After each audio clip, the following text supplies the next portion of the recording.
जगत की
तुझको वे पा जाए सारे। अनंत असीम अनादि जो है, सबका पालक रक्षक वो है। तुझ बिन कुछ भी बन ना पाए। मानव कितना जोर लगाए, तू ही करता तू ही कराता, सब जीवों के पेट तू भरता। हे अंतर्यामी मेरे स्वामी, सब रचना तेरी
शांति के धाम तेरी जय होवे। जय होवे तेरी जय होवे। जय होवे श्री राम तेरी जय होवे। सर्वशक्तिमय राम तेरी जय होवे। सर्वशक्ति में राम तेरी जय होवे। जय होवे तेरी जय होवे। जय होवे श्री राम तेरी जय होवे। कृपा करो भगवान तेरी जय होवे। कृपा करो भगवान तेरी जय होवे। जय होवे तेरी जय होवे। जय होवे श्री राम तेरी जय होवे। राम नाम मिलदान तेरी जय होवे। राम नाम मिलदान तेरी जय होवे। जय होवे तेरी जय होवे। जय होवे श्री राम तेरी जय होवे। जय होवे श्री राम तेरी जय होवे। जय होवे श्री राम तेरी जय होवे। बरसता सदा है तेरा प्रेम अमृत। बरसता सदा है तेरा प्रेम अमृत। बरसता सदा है तेरा प्रेम अमृत। बरसता सदा है तेरा प्रेम अमृत। अहंकार कारण पीला पाता। अहंकार कारण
ऐसी निराली बात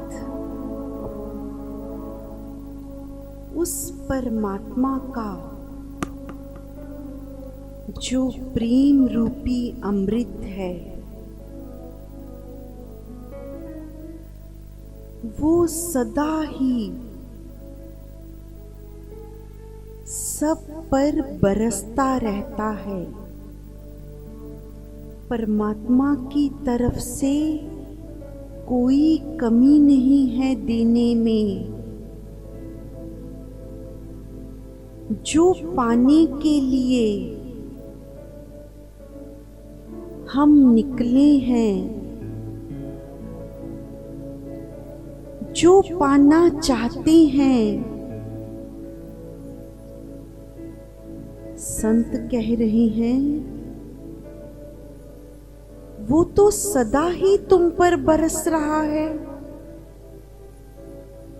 फिर तुम उसमें कैसे नहीं भीगते। बाहर यदि बरसात हो रही है तो तुम यदि बाहर निकलोगे तो तुम कैसे कह देते हो कि बरसात की बूंदें मेरे ऊपर नहीं पड़ी। बरसात हो रही है पर मेरे ऊपर बूंद नहीं पड़ रही, मैं बरसात में नहीं भीग रहा।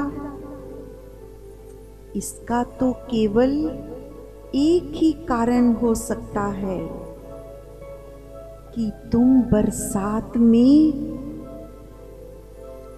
निकले तो सही, लेकिन अपने ऊपर तुमने छाता तान रखा है। क्यों नहीं देख पाते? ये छाता किस चीज का? ये अहंकार का छाता। यदि तुम किसी भी शुभ मार्ग पर भी चलने लगे, बहुत दान करने लगे, बहुत सेवा के कार्य करने लगे, रोज सत्संग जाने लगे, रोज मंदिर गुरुद्वारे जाने लगे,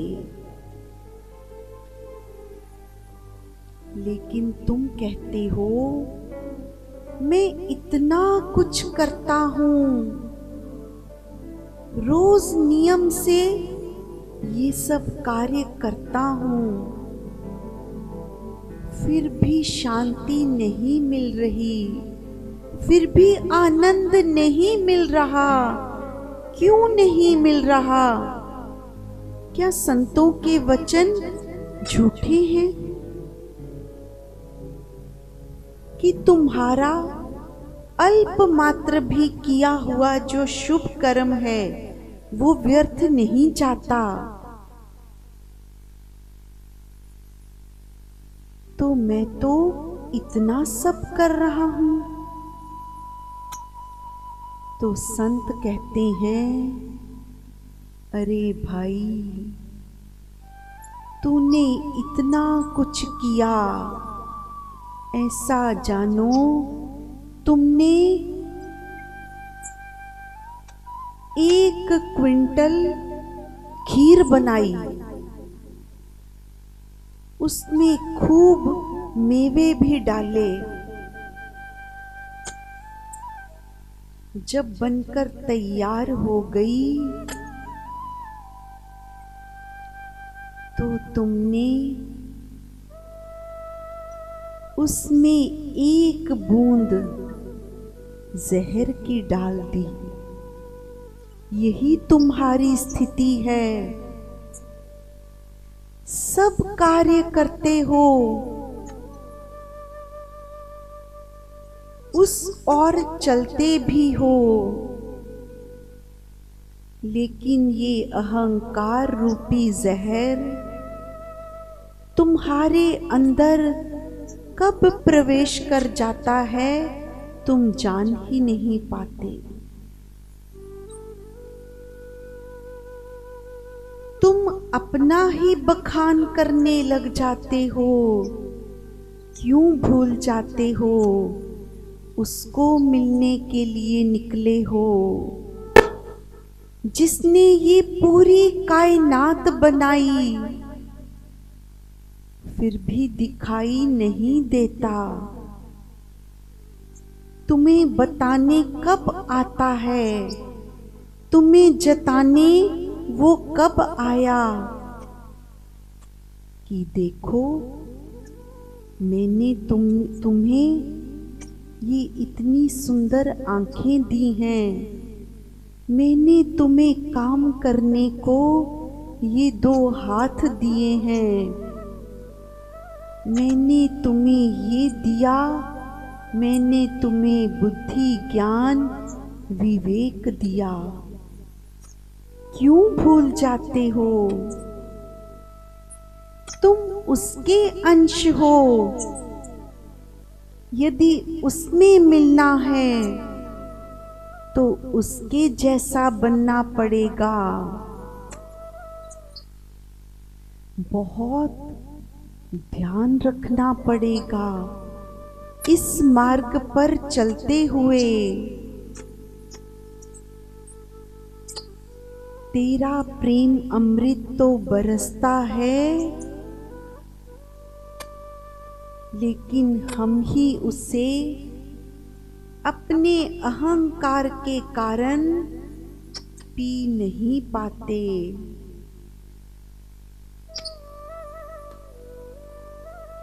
बहुत सरल है, बस केवल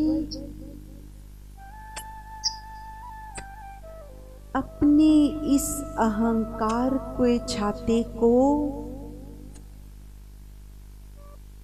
उतारना पड़ेगा।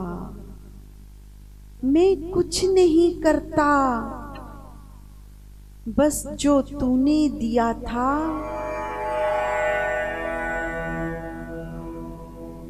वही तेरे बंदों में बांट रहा हूँ।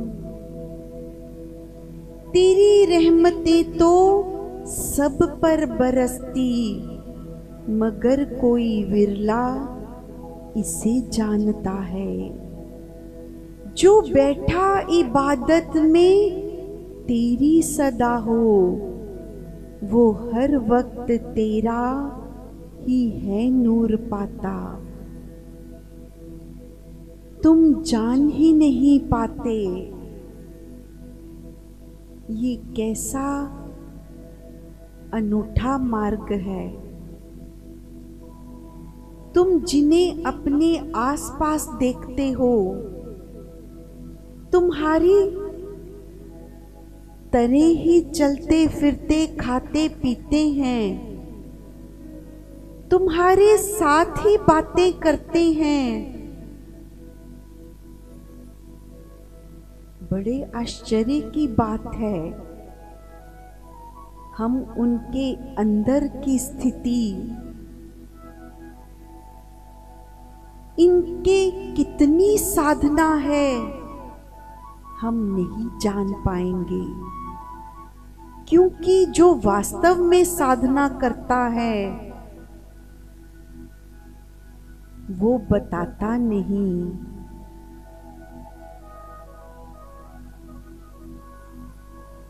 तो कैसे जानोगे?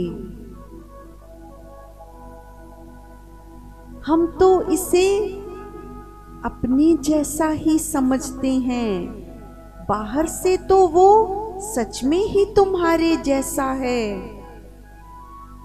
लेकिन ऐसा भी हो सकता है कि अंदर से रोज वो अपने परमात्मा से मिलन करता हो। ऐसे कितने ही उदाहरण जो धरती पर संत महापुरुष आए, जो कई जन्मों से उसकी भक्ति करते आए हैं, कौन जान पाया उन्हें? यहाँ तक कि इस धरती पर जन्म लेकर जिस माता पिता की गोद में खेलते हैं,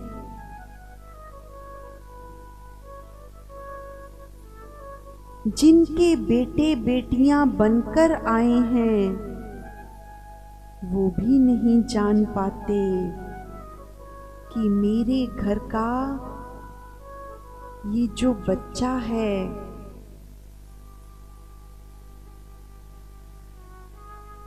इसके अंदर की स्थिति क्या है। जिस परमात्मा की हम दिन रात पूजा करते हैं, ये तो उसी से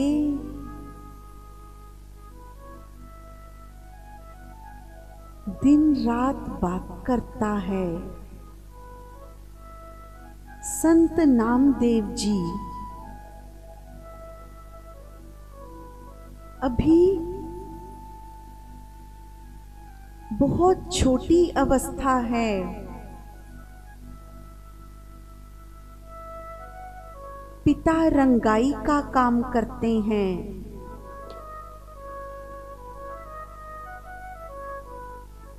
और कपड़ों की रंगाई करके दूर दूर गांव में बेचने जाते हैं। लेकिन साथ ही साथ दोनों पति पत्नी ईश्वर की भक्ति का नियम नहीं छोड़ते। रोज सुबह मंदिर जाकर अपने इष्ट को भोग लगाने का नियम है।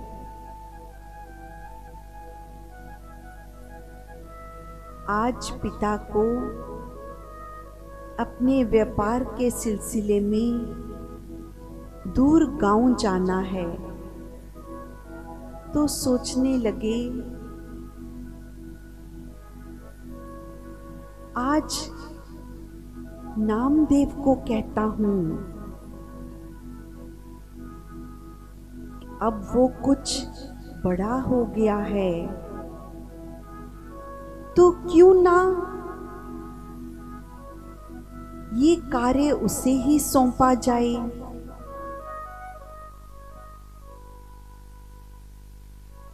क्योंकि अक्सर ऐसा ही होता है, जो वृत्ति माता पिता की है, चाहे वो शुभ कर्म करने की चाहे अशुभ कर्म करने की, हर माता पिता अपनी वृत्ति अपने बच्चों में डालना चाहते हैं। वो चाहते हैं मेरा बच्चा भी मेरे जैसा बन जाए।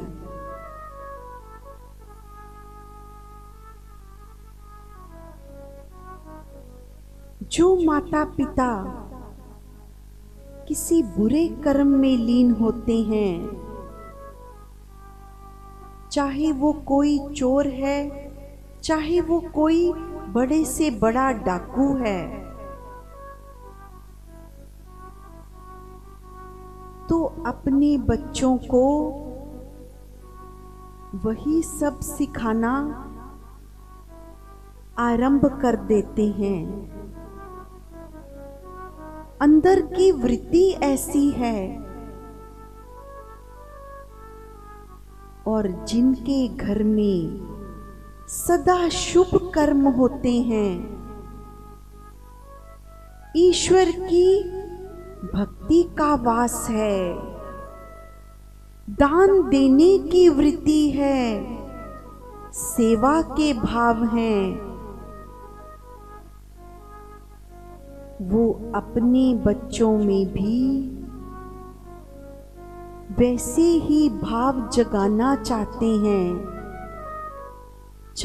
हैं माता पिता कि मेरे बच्चे मेरे से भी आगे निकल जाएं, मेरे से भी बढ़कर काम करें। तो ऐसे ही नामदेव के पिताजी ने सोचा कि जो नियम मैं वर्षों से निभा रहा हूं, अब मैं अपने बेटे को भी सिखाऊं। तो बेटे को बुलाकर बोले, नामदेव, मैं आज व्यापार के लिए दूर गांव जा रहा हूं, तो मैं चाहता हूं आज मंदिर में जाकर अपने इष्ट को जो भोग लगाने का नियम है, आज वो कार्य तुम करो। बड़े खुश हो गए नामदेव जी कि पिता ने मुझे इस योग्य समझा कि आज उनका कार्य मैं करूंगा। हाँ पिताजी, मैं जरूर जाऊंगा। पिता समझाने लगे, ध्यान से कार्य करना, ये बालपन का कार्य नहीं है। अब तुम बड़े हो रहे हो। हाँ पिताजी, मैं बहुत अच्छे से करूंगा। तो पिता चले गए। माँ ने जो भी भोग लगाना था, जो उनका नियम था, वो थाली सजाकर नामदेव जी को दे दी। छोटी सी आयु है, चल पड़े। अंदर प्रेम भरा है। आज मैं अपने देवता को अपने हाथों से भोग लगाऊंगा। पिता ने समझाया था, जब तक भोग अच्छे से ना लगे तो वापिस नहीं आना। ठीक है। तो मंदिर पहुंचकर बैठ गए, भोग की थाली मूर्ति के आगे रख के। चलो भगवन, भोग लगाओ।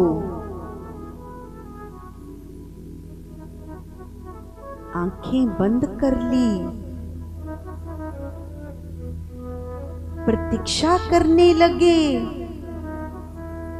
भगवन के भोग लगाने का। जब कोई हलचल नहीं हुई तो आंखें खोल के देखते हैं, ये तो सब वैसे का वैसा ही रखा है। फिर से पुकारा, भगवन भोग लगाइए, क्यों नहीं आ रहे? जल्दी कीजिए, मुझे अपने मित्रों के साथ खेलने जाना है, वो मेरा इंतजार कर रहे हैं। कुछ समय और बीत गया, कोई भोग लगाने नहीं आया। क्या कारण है? क्या आप नाराज हो गए कि आज पिताजी नहीं आए, उन्होंने मुझे भेज दिया? आज से मैं ही आपको भोग लगाने रोज आऊंगा।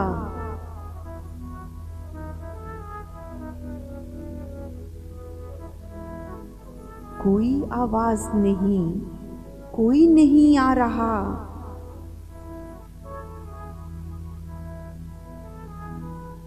बालपन जिद पर आ गया। जैसे जैसे समय बीतता गया तो क्या बोल रहे हैं, मैं बिना भोग लगाए घर नहीं जा सकता, मां डांटेगी।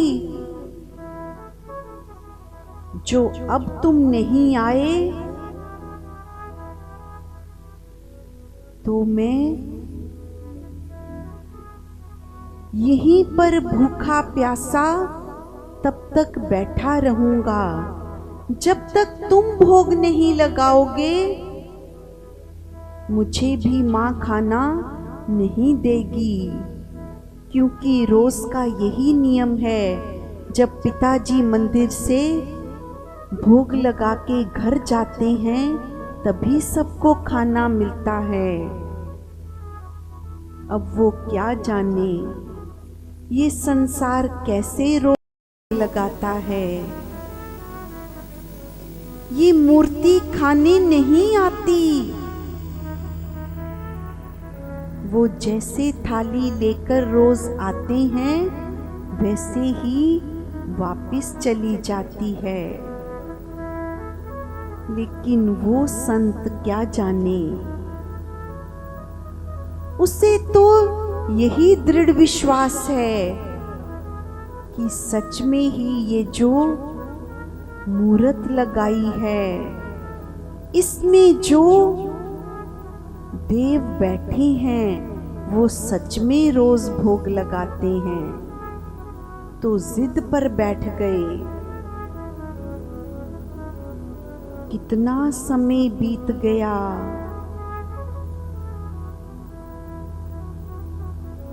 आज तो परमात्मा का चमत्कार दिखाने का समय था। जानते थे ये जो मेरा छोटा सा भक्त है ये उनमें से नहीं है जो केवल ऊपर से मुझे भोग लगाते हैं, तो साक्षात भोग लगाने के लिए आ गए। भोग लगाया, अपने भक्त को आनंद दिया। अब वो छोटा सा बालक नामदेव खुशी खुशी से अपनी थाली लेकर वापस आ गया। तो माँ को कहने लगा, माँ मैं भोग लगाकर आ गया, मुझे बहुत भूख लगी है, तुम जल्दी से मेरा भोजन दो। माँ ने थाली पकड़ी, जैसे ही कपड़ा हटाया ऊपर से तो क्या देखा, थाली खाली है। नामदेव कहाँ गया ये जो प्रसाद मैंने तुझे बनाकर दिया था? अरे माँ कैसी बात करती है तू, तूने ही तो भोग लगाने को दिया था, तो भगवान ने खा लिया। अब माँ सोच रही है ये नामदेव झूठ बोल रहा है, इसने शायद सब भोजन स्वयं ही खा लिया। तो बेटे को समझाती है, बेटा ऐसा झूठ नहीं बोलते, माँ मैं झूठ नहीं बोल रहा, सच में ही भगवान ने भोजन कर लिया। अब ये संसार के लोग क्या जाने, जो तुम झूठ मूठ का ये प्रसाद लगाने जाते हो, संत की पवित्रता ने, संत की भक्ति ने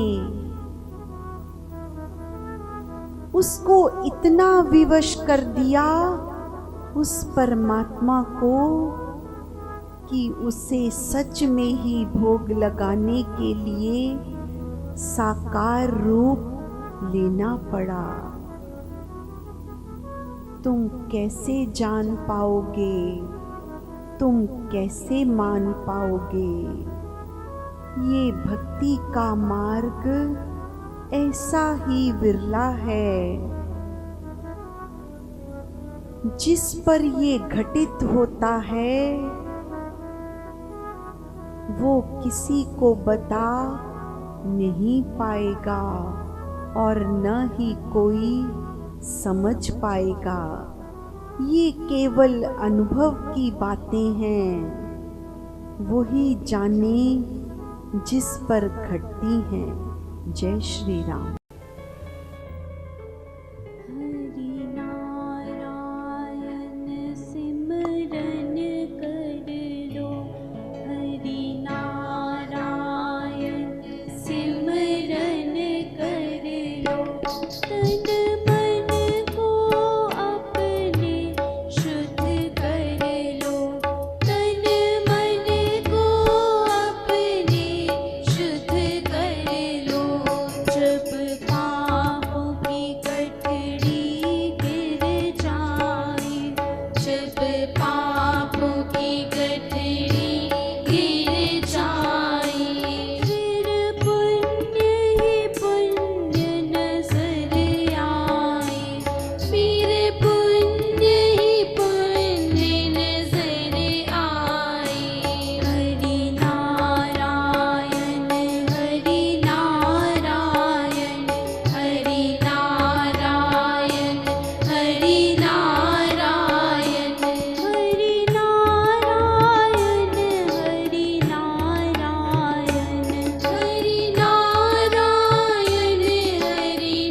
नारायण हरि नारायण हरि नारायण हरि नारायण हरि नारायण हरि नारायण हरि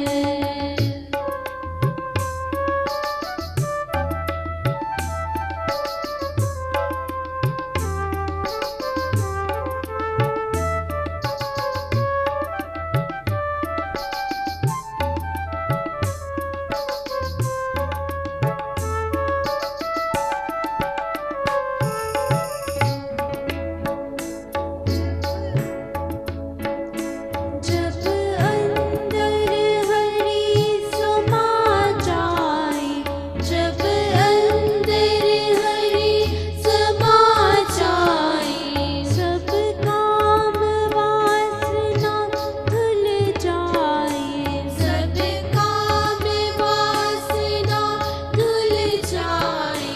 फिर वैर विरोध न कर पाए, फिर वैर विरोध न कर पाए।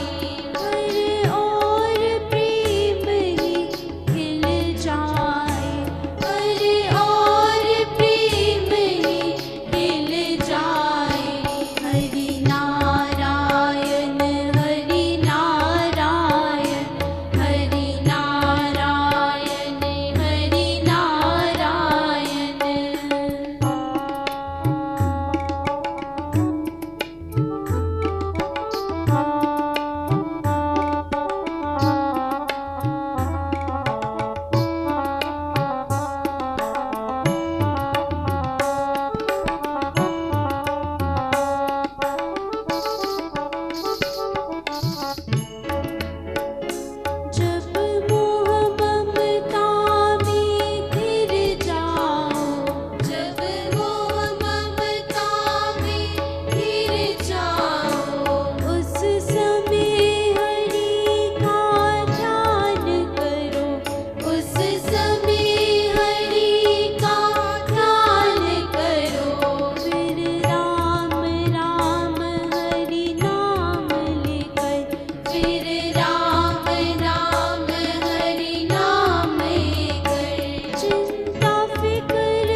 सर्वशक्तिमते परमात्मने श्रीरामाय नमः। सर्वशक्तिमते परमात्मने श्रीरामाय नमः। सर्वशक्तिमते परमात्मने